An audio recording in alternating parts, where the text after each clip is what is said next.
tout premier numéro de votre magazine La Chronique des matières premières pour cette année 2024. C'est parti pour un long voyage où nous allons certainement parler de plusieurs informations à commencer dès ce mois de janvier jusqu'au mois de décembre de cette même année. J'espère que vous nous serez fidèles parce qu'ici, ce sont les meilleures informations. Mesdames et messieurs, bienvenue à tous.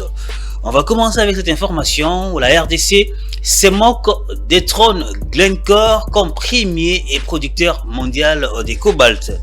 C'est une grande information où à ce jour où nous sommes à l'heure de la transition énergétique, il s'observe une véritable ruée vers les secteurs miniers de la République démocratique du Congo, dont la contribution à l'économie nationale n'est pas des moindres. Cependant, dans cet Eldorado du cuivre ou encore du cobalt, deux géants du secteur, à savoir les Chinois CMOC et les Suisses Glencore, livrent une bataille sans merci centrée sur la compétitivité grâce à sa mine de cuivre et cobalt de Kinsanfu, basée en République démocratique du Congo dans la province du Haut-Katanga, jouissant d'une capacité de 30 009 tonnes.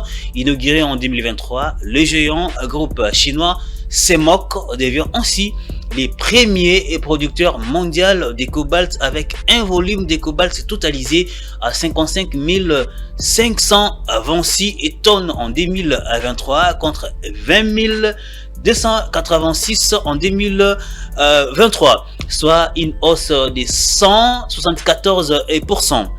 À ce jour, le géant suisse Glencore n'a pas encore publié ses résultats des productions pour l'exercice 2023. Toutefois, les suspens ne sont pas des mises, d'autant plus que les 55 526 tonnes de cobalt livrées par les opérations du chinois CMOC sont largement au-dessus des prévisions du Glencore arrêtées à 42 000 tonnes. Suivant une analyse de l'agence britannique Reuters publiée à ce sujet, il ressort que Glencore a produit 20 400 tonnes de cobalt, c'est-à-dire plus 7% au premier semestre de l'année 2023, tributaire à sa mise de Mutanda pas assez en forme, ne livrant que 5 800 tonnes, situation compensée par l'amélioration de récupération des cobalt à Katanga Copper Company, 14 600 tonnes. Cependant, à fin novembre 2023, les géants suisses a accusé un déficit de taille lié à la chute des teneurs en minerais de gisements de la mine de Mutanda qui devrait conduire à une baisse de la production allant jusqu'à 15% par an. Selon l'agence Bloomberg, les marchés mondiaux du cobalt étaient déjà confrontés à l'un de ses plus grands importants excédents au début de 2023 et la production supplémentaire de CMOC a contribué à une baisse de 30% des prix au cours de l'année. Dans les mêmes ordres d'idées, les analystes du cabinet Macquarie prévoient que l'excédent devrait totaliser 17 000 tonnes en 2023 et augmenter en 2024 à 18 000 tonnes.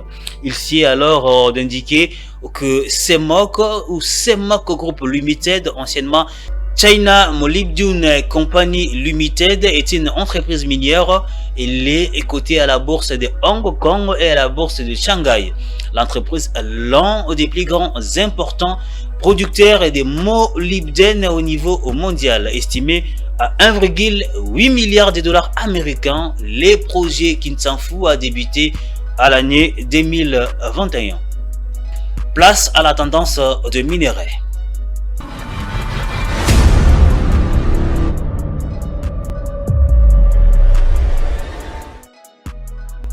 Dans les derniers rapports de la Commission nationale des mercuriales, la structure du ministère des Commerces extérieurs, on renseigne que la tonne de l'étain observe une hausse des prix sur les marchés internationaux au cours de la période allant du 8 au 13 janvier de cette année 2024, en se négociant à 25 346,75 dollars américains contre 24 996,25 dollars américains la semaine du 1er au 6 janvier de cette même année, pour une augmentation de 1,40% pour la tonne. Les prix des 3 autres produits ont également connu une hausse sur les marchés internationaux au cours de la même période sous analyse, à savoir le zinc, l'or ou encore les tantales qui se négocient de manière respective à 2622,75 dollars américains contre 2577,30 dollars américains pour les zinc, à 66,82 dollars américains contre 66,38 dollars américains pour l'or et à 238,50 dollars contre 211 dollars américains pour les minéraux de tantale. S'agissant d'autres produits comme les cuivres, les cobaltes ou encore l'argent, la même source indique qu'ils ont connu une baisse des prix sur les marchés internationaux au cours de la même période sous analyse ou encore sous examen. Ces produits se négocient respectivement à 8467,20 dollars contre 8493,40 dollars américains pour les minéraux de cuivre, 28 451 dollars américains contre 28 456 dollars américains pour les cobaltes et à 0,77 dollars contre 0,79 dollars pour les minéraux d'argent, ce qui ferait une baisse de 0,31% la tonne pour les cuivres, 0,02% la tonne pour les cobaltes et 2,53% les grammes pour l'argent. Place aux produits agricoles ou encore les mines forestiers et d'exportation de la République démocratique du Congo.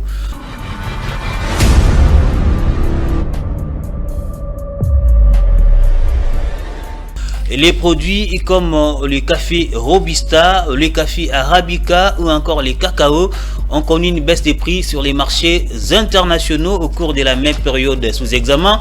Ils se négocient respectivement à 2,87 dollars contre 2,92 dollars pour la marque du café Robusta. Ça, c'est les prix 10 kilos. 3,13 dollars contre 3,32 dollars pour les cafés Arabica, c'est aussi pour 1 kg, 2,41 dollars américains et 2,45 dollars américains pour les cacao, soit une baisse de 1,71% pour les cafés Robusta, 5,72% pour la marque du café Arabica et 1,63% pour les cacao pour 1 kg pour chaque produit. Les prix d'autres produits agricoles et mini-forestiers, à savoir les caoutchoucs, la papaïne, les écorces de quinquina, la poudre de totakina, les sels de quinine et la raolfia ont gardé leur prix en se vendant de manière respective à 0,77 dollars pour les caoutchoucs, 16 dollars pour la papaïne, 1,87 dollars les écorces de quinquina, 54,60 dollars pour la poudre de totakina, 92,82 dollars pour les sels de quinine, mais également 1,55 dollars américains les kilogrammes pour la raolfia. Notez également que la hausse, la baisse ou encore la stabilité des produits miniers, marchands, agricoles ou encore les mini forestiers sont consécutifs à l'offre et à la demande sur les marchés internationaux et de la chaîne d'approvisionnement. Nous allons prendre la matière du jour.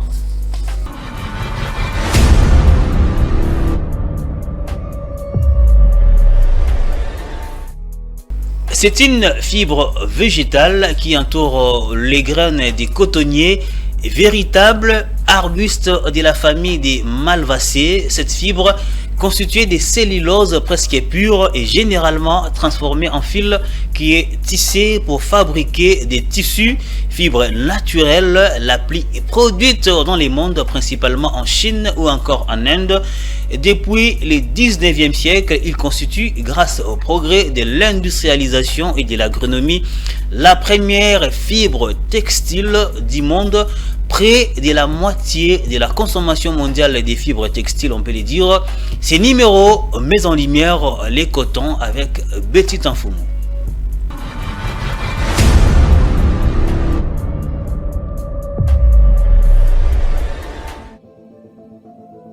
Herbacées ou lignées, les cotonniers poussent dans les régions tropicales et subtropicales arides. En culture, on limite sa taille à 1 ou 2 mètres pour faciliter le ramassage du coton et il est généralement exploité sous la forme de plantes annuelles. À la floraison, apparaissent de grandes fleurs blanches ou jaunes à 5 pétales sans odeur notable. Ensuite, de capsules aux parois épaisses et rigides se développent. Lorsqu'elles s'ouvrent, elles laissent s'échapper de graines et de bourres de coton recouvertes d'une houppe de fibres blanches et soyeuses pouvant mesurer entre 2 et 5 cm de long selon la variété. On extrait les fibres qui sont utilisées notamment pour produire des étoffes.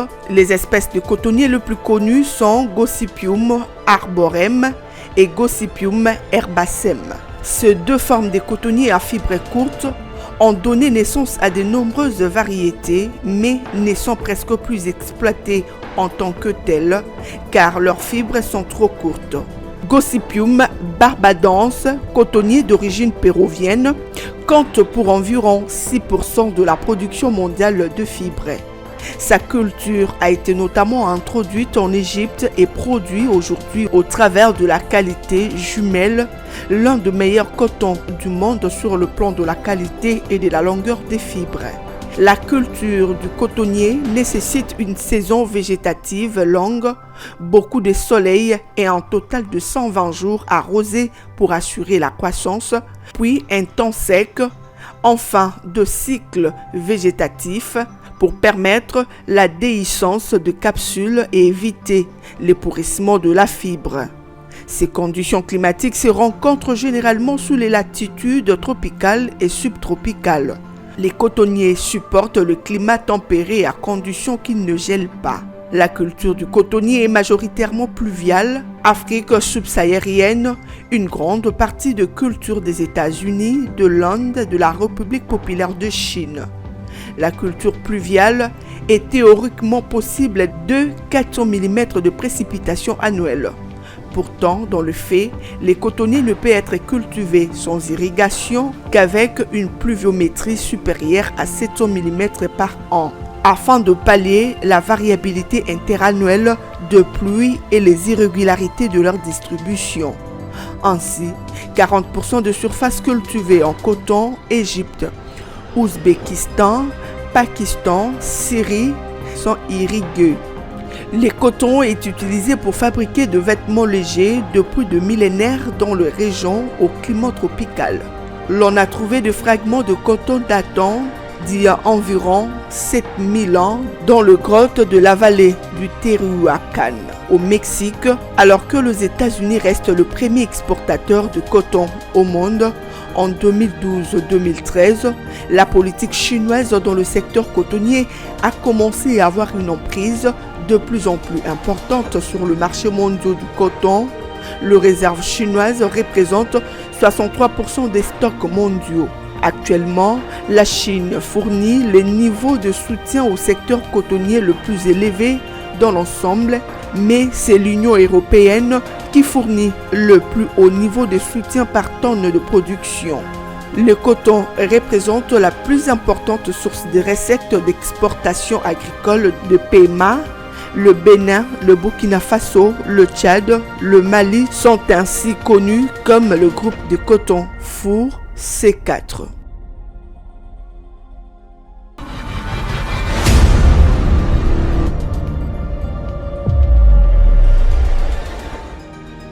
Ça n'est fini pour ce numéro. Merci à vous de l'avoir suivi. Bonne année 2024, ça commence bien et ça va certainement à très bien finir. À très vite.